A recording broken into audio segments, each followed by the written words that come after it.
आखिर क्यों हुआ पितामह भीष्म जी के साथ भगवान श्री कृष्ण जी का महाभयंकर युद्ध। यह युद्ध कैसे हुआ, क्यों हुआ और क्या निकला इस युद्ध का परिणाम। अगर आप भी भगवान श्री कृष्ण जी के सच्चे भक्त हो तो ये वीडियो पूरा अवश्य देखेंगे। भगवान श्री कृष्ण जी के काल में अगर कोई सबसे शक्तिशाली योद्धा था तो वह था गंगा पुत्र भीष्म जी। उन्हें इच्छा मृत्यु का वरदान प्राप्त था। महाभारत में एक समय ऐसा भी आया जब भगवान श्री कृष्ण जी के साथ पितामह भीष्म जी को युद्ध करना पड़ा था। दोस्तों, दुर्योधन के लांछन लगाने के बाद पितामह भीष्म जी ने प्रतिज्ञा की थी कि मैं कल के युद्ध में पांडवों का विनाश कर दूंगा।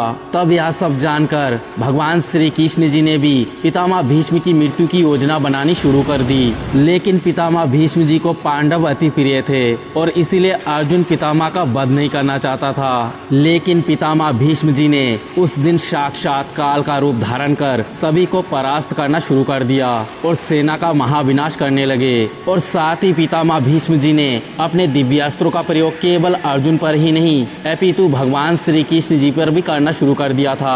पितामह भीष्म जी ने अपने एक दिव्यास्त्र से सभी योद्धाओं को परास्त कर दिया था। पितामह भीष्म इतने शक्तिशाली पराक्रमी योद्धा थे कि पांडवों में उनका सामना कोई भी नहीं कर सकता था। लेकिन अगर इस युद्ध में यदि भगवान श्री कृष्ण जी ना होते तो पांचों पांडवों के लिए पितामह भीष्म के 5 ही बाण पर्याप्त थे। असल में महाभारत का युद्ध पांडवों और कौरवों में नहीं, कौरवों और भगवान श्री कृष्ण जी के साथ था। भगवान श्री कृष्ण जी ने इन सभी योद्धाओं के दिव्यास्त्रों से पांडवों की हर प्रकार से रक्षा की थी। युद्ध के अंत के बाद सब बार्बरिक ने पांडवों को यह सच बताया भी था। असल में तो भगवान श्री कृष्ण जी ही सबका वध कर रहे थे। इस प्रकार पितामह भीष्म जी के साथ साक्षात भगवान श्री कृष्ण जी भी युद्ध कर रहे थे। लेकिन भगवान श्री कृष्ण जी ने युद्ध में शस्त्र ना उठाने की प्रतिज्ञा की थी। फिर भगवान श्री कृष्ण जी ने पितामह को मारने के लिए आखिर क्यों सुदर्शन चक्र को प्रकट किया था और उन्हें मारने का प्रयास किया।